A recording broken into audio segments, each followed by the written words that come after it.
그 다음에 두 번째 예를 보도록 하겠습니다. 지금 뭐 기름값이 싸져가지고 좋지 않습니까? 자동차 기름 뭐 심지어 1리터당 1,300원짜리도 나왔다고 그러더니 신문에 봤는데 완전 꿈 같은 얘기예요. 몇 달 전에도 하고. 지금 이런 것이 지금 여기 유가입니다. 이렇게 유가가. 지금 유가가 떨어진 거는 다 이제 아시다시피 셰일가스가 개발됐습니다. 이거 셰일가스가 개발이 돼가지고 셰일가스 대장량이 아주 많은데 셰일가스라는 건 어떤 거냐면요. 제가 잠깐 설명드리도록 하겠습니다. 이게 지층입니다. 이게 지층인데 여기 있는 것이 유전이에요. 가스가 유전입니다. 그래서 이제 가스 같은 경우는 배사 구조로 이렇게 돼 있는 곳에 여기에 가스가 잠겨 있다든지 석유가 잠겨 있을 경우거든요. 그러면은 이 경우는 액체나 기체이기 때문에 여기다 관을 박아가지고 뽑아 올리면은 그게 유전이 되는 거예요. 그래서 유전을 발견해서 관을 하나 박으면은 거기 근처에 있는 거 다 뽑아 올립니다. 이게 현재 지금 사용하는 유전인데 셰일가스라는 건 어떤 거냐면요. 그 아래층에 있는 셰일층이 있습니다. 지층에. 셰일층은 모래 자갈 돌로 되어 있어요. 지금 범벅이 되어 있어요. 거기에 가스가 바위 틈에 끼어 있습니다. 그러니까 스펀지 같은 곳에도 이제 곳에 가스가 잠겨 있는 거죠. 그런데 이거는 유전 형태가 아니기 때문에 뽑아 올릴 수가 없어요. 한꺼번에 다 뽑아 올릴 수가 없습니다. 그래서 전부터 이 셰일가스의 존재를 알았는데 그걸 이용할 수가 없었어요. 뽑아와서 이렇게 경제성이 없었습니다. 90년대 후반부터 미국이 적극적으로 개발해가지고 두 개의 기술을 개발했습니다. 하나는 뭐냐면은 바로 여기가 이제 그림인데 하나는요.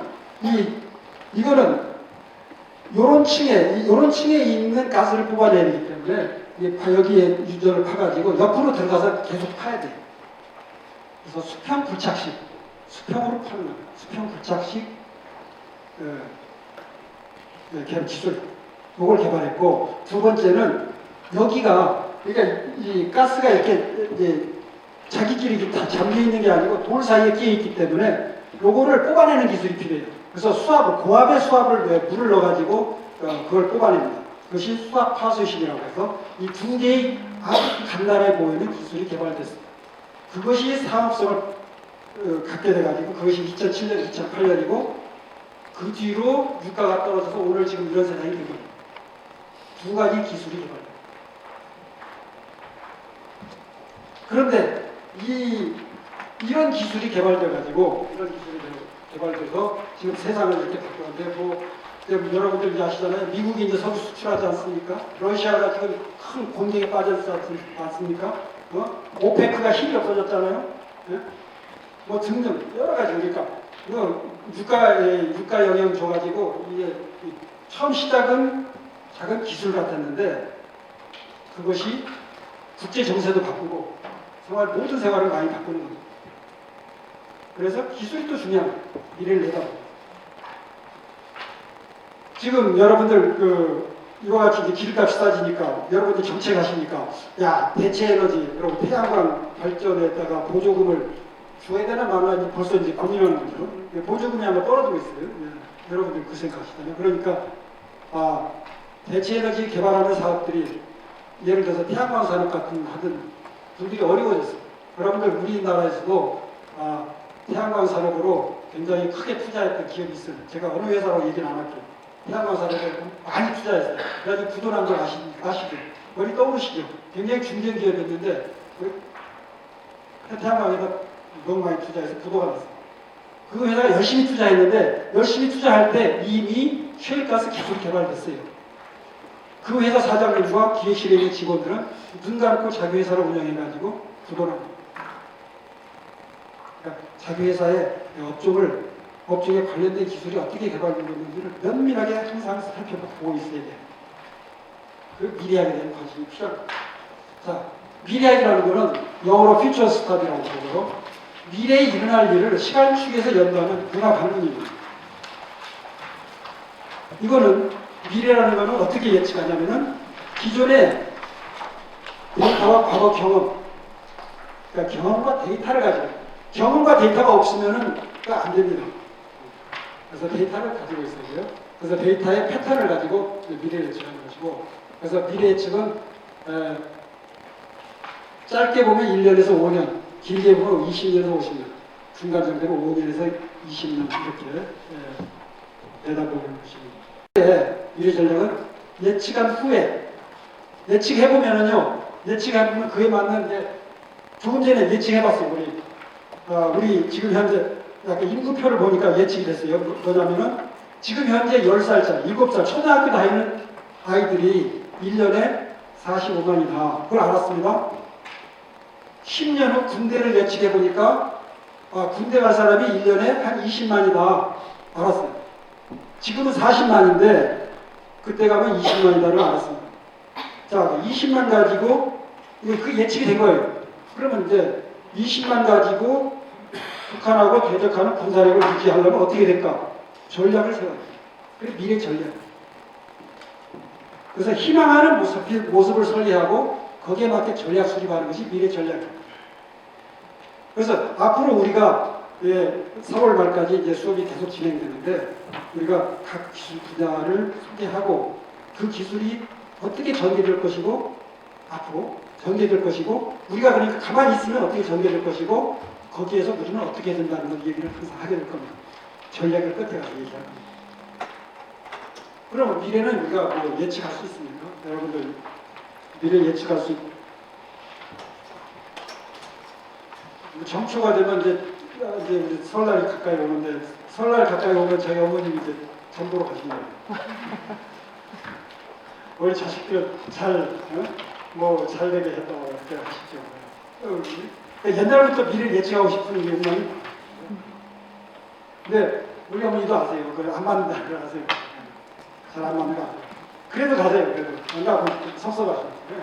그래서 근데 이제 현대에는 옛날에는 아마 그 사주팔자 이것만 가지고도 간단하게 뭐 어느 정도 봤던 것 같아요. 근데 요새는 너무 복잡하기 때문에 이 사주팔자만 가지고 예측이 안 돼요. 정확한 예측은 불가능하고 근데도 불구하고 미래가 불확실하니까 불안하니까 또 예측하고자 하는 욕망이 계속 커진다. 계속 더 예측하려고 해요. 근데 그러면 어떻게 우리가 예측할 수 있는가?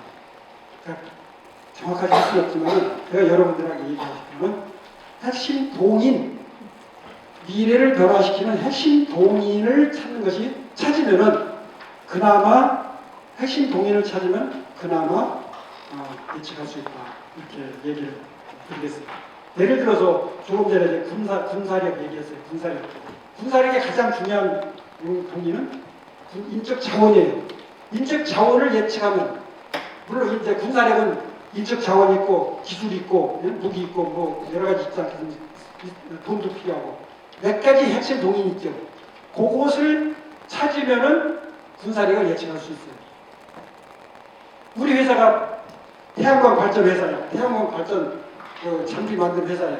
근데 우리 회사의 운명을 결정하는 핵심 동인이 뭐냐?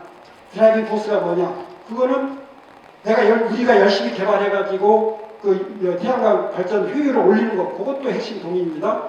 또 대체 에너지하고 경쟁해서 이기는 것, 시일가스가 나오느냐 안 나오느냐, 그것도 핵심 동인이에요. 근데 앞에서 묻어놨던 회사는 핵심 동인이 제대로 파악을 못해가지고 그걸 관찰하지 않아가지고 그동안은 이런 것이 미래 예측하는 것이 이게 뭐 지금 이제 국가를 얘기하고 회사를 얘기하지만 나 자신의 문제도 마찬가지입니다. 나 자신의 나도 한 개체로서 미래가 있지 않습니까? 나의 10년, 나의 20년, 여러분들 젊은 분 많잖아요. 나의 20년을 꿈꾸시지 않습니까, 여러분들? 나의 10년 후를 결정하는 핵심 동인이 뭔가를 찾아가지고 그걸 보면은 나의 미래를 예측할 수 있습니다. 어느 정도? 100%는 아니죠. 네, 많이 필요가 그래서 미래는 처음부터 예측을 10년, 20년 거를 정확하게 예측할 수는 없지만은 그거를 매년 가까이 업데이트하면은 나의 미래도 매년 10년 초가 됐을 때 나의 핵심도 나의 미래를 결정하는 요소가 뭐가 있는데 그것을 내가 금리는 어떻게 하겠다. 매년 업데이트하면은 정확하게 나의 미래를 만들어갈 수가 있죠. 바로 이 미래 예측이나 미래 전략은 회사나 국가만이 아닙니다. 바로 나의 문제, 나의 자녀의 문제. 나의 자녀이 다 성공하길 바라잖아요. 내 자녀가 성공하기 바래. 근데 내년에 성공하는 게 아니라 걔들이 40대가 됐을 때 성공하기 바랄 거라고. 그럼 40대 됐을 때, 내 아이가 40이 됐을 때 20년 후에 성공을 바라면 20년 후에 세상이 어떻게 될 건지 그거 내가 봐야지. 그 모습을 그리면서 전략을 세울 수 있겠죠. 전략을 세운다는 거는 바로 지금 그걸 20년 후에 성공하기 위해서 지금 어떤 공부를 해야 될 것인지, 어떤 경험을 쌓아야 될 건지 그걸 얘기하는 거예요.